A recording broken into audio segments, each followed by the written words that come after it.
안녕하십니까. 파이터치 연구원 나정주 원장입니다.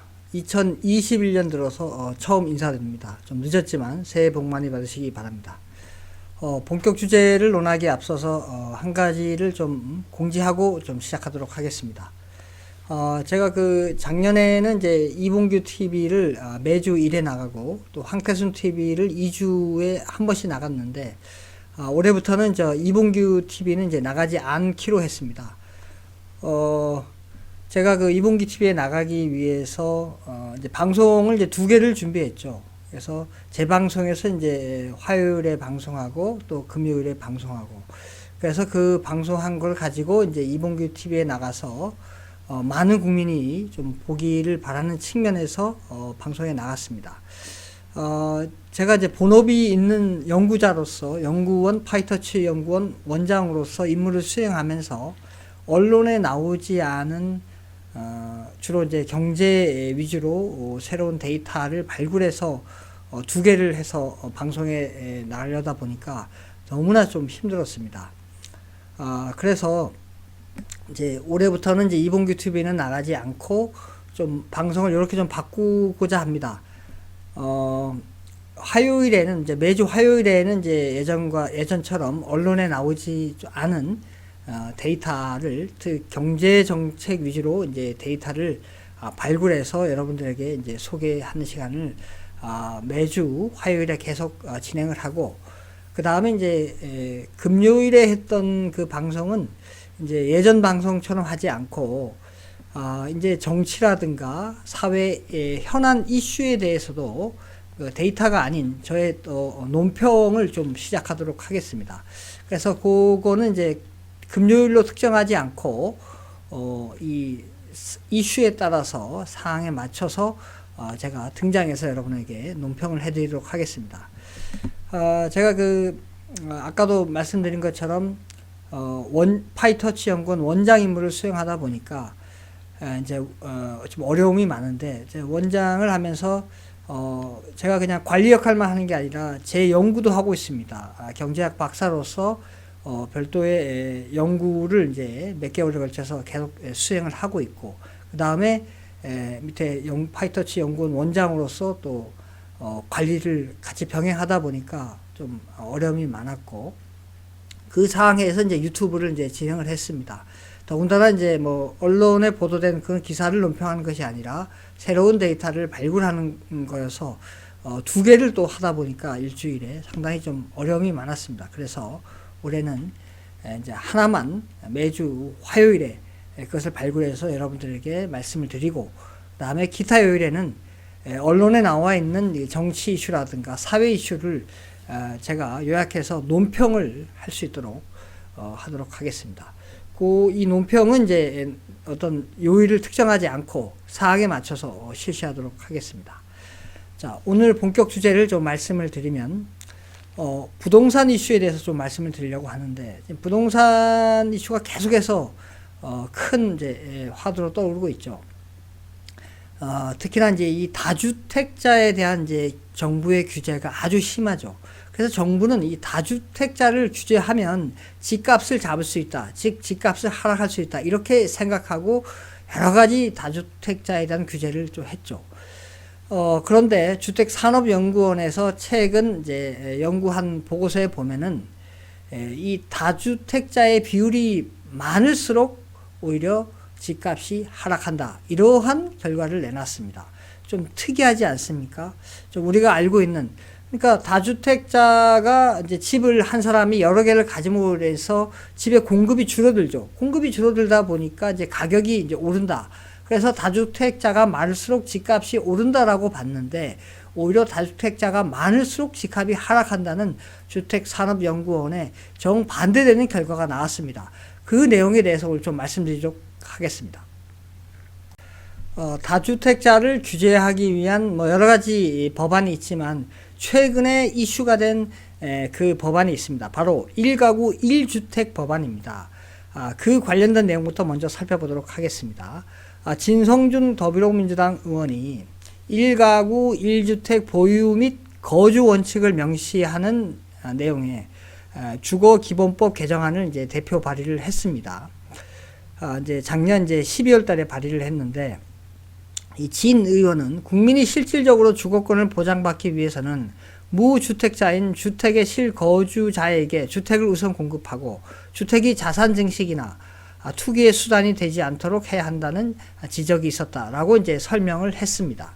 그러면서 이제 1가구 1주택 법안을 이제 발의를 했죠. 자, 이 법안이 발의되고 나서 여러 가지 비난이 많았습니다. 이게 뭐 공산주의로 가는 것이냐, 사회주의로 가는 것이냐, 이제 이런 얘기가 지금 나오고 있는 상황입니다. 한국부동산원에서 발표한 가장 최신 전국 아파트 매매 가격 지수 변화를 보면 다음과 같습니다. 전체적으로 보시면 계속 상승하고 있는 것을 알 수 있습니다. 특히 바로 직전월인 작년 12월 달에도 보면은 그 가격 지수가 크게 상승한 것을 알 수가 있습니다. 특히나 2020년 작년 6월 달에 보면은 다주택자를 규제하는 정책을 발표했고, 그 다음에 7월 말부터 8월 초에는 이제 임대차 3법을 통과시켰고, 그 다음에 이제 710 대책이라고 해서 뭐 다주택자의 보유세, 그 다음에 취득세, 그럼 양도소득세 이런 것을 이제 증가시키는 그런 이제 또 대책을 내놨고, 그 다음에 8사 대책은 이제 공급을 확대하겠다는 그런 대책을 내놨습니다. 그 이후에도 보면은 이 계속해서 전국 아파트 매매 가격 지수는 상승하고 있다는 것을 알 수가 있습니다. 자, 앞에서 보신 것처럼 이 다주택자를 규제하니까, 그러니까 다주택자를 이제 줄이는 정책이죠. 그 다주택자를 이제 줄이는 정책을 펴니까 오히려 아파트 가격이 상승하는 그런 것을 볼 수가 있었습니다. 그러니까 다주택자를 많이 이제 줄이면 이제 공급이 늘어나겠죠. 그렇게 되면은 집값이 하락해야 되는데 오히려 집값이 상승하고 있다는 것을 알 수가 있습니다. 그런 흐름과 동일하게 주택산업연구원에서 이제 다음과 같은 연구 결과를 발표했습니다. 자, 이 표를 보시면 다주택자 비율과 아파트 가격 간의 이제 상관관계입니다. 인과관계가 아니고 상관관계를 이제 제시한 건데, 그 연도는 2010년부터 2019년, 그러니까 최근 10년이 되겠습니다. 최근 10년치 데이터를 가지고 분석한 건데, 보시면 이 맨 밑에 보시면 다주택자 비율하고 요게 매매인데, 요게 이제 아파트 매매 가격 지수입니다. 요거에 보시면 수도권일 때 마이너스 0.5, 서울일 때 마이너스 0.71입니다. 이 마이너스 의미가 다주택자 비율이 높으면 높을수록 이 아파트 매매 가격 지수가 하락한다는 얘기입니다.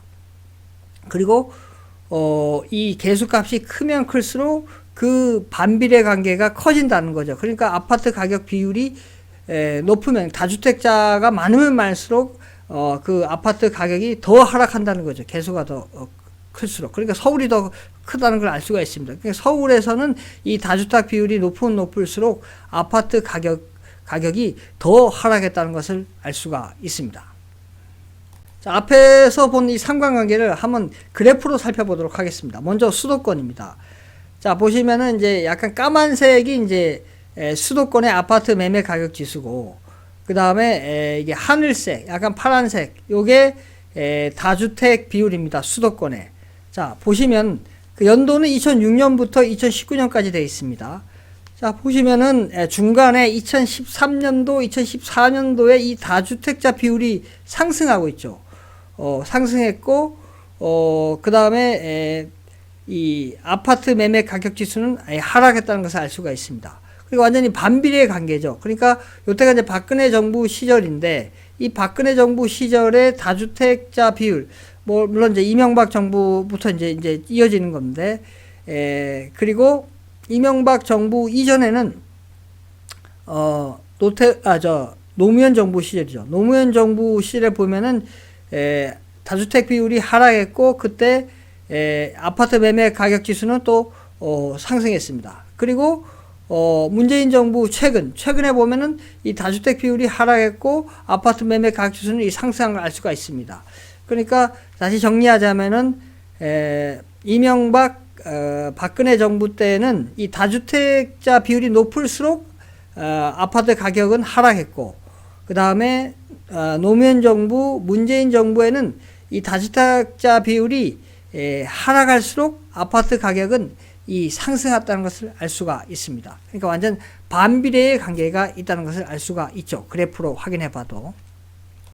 자, 이번에는 이 서울 지역에 대해서 살펴보는데, 서울 지역도 똑같은 현상이 일어나고 있습니다. 특히나 이 노무현 정부하고 문재인 정부 때에 이 다주택자 비율하고 이 아파트 매매 가격 지수의 이 반비례 관계는 더욱 뚜렷이 나타나는 것을 알 수가 있습니다. 그러니까 다주택자의 비율이 낮으면 낮을수록 이 아파트 가격은 오히려 더 상승을 했다, 이런 걸 알 수 있고, 반대로 얘기하면 다주택자가 많으면 많을수록 아파트 가격은 더 하락했다, 이런 것을 확인할 수 있습니다. 자, 결론적으로 말씀을 드리겠습니다.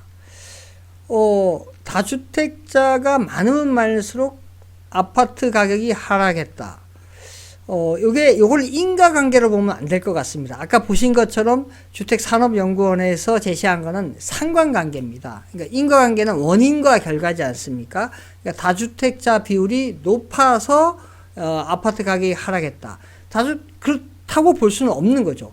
다주택자가 많으면은 어떻게 되겠습니까? 한 사람이 집을 여러 개 가지면은 주택 공급이 줄어들겠죠. 주택 공급이 줄어들면 어떻게 되겠습니까? 아파트 가격이 상승하겠죠. 근데 이 상관관계에서는 다주택자 비율이 높을수록 아파트 가격은 하락했습니다. 그러니까 원인과 결과는 아니고 이 상관관계인데, 그 현상이, 그러니까 다주택자 비율이 높은 그 현상하고 아파트 가격이 하락했던 현상이 동시에 일어난 겁니다. 이게 이제 상관관계라고 볼 수가 있는데, 그러면 왜 이런 현상이 일어났느냐?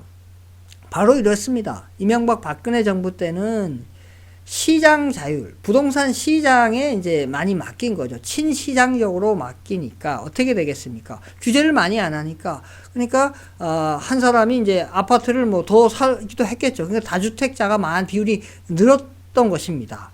근데 그때 시장을 자율화하니까 어떻게 되겠습니까?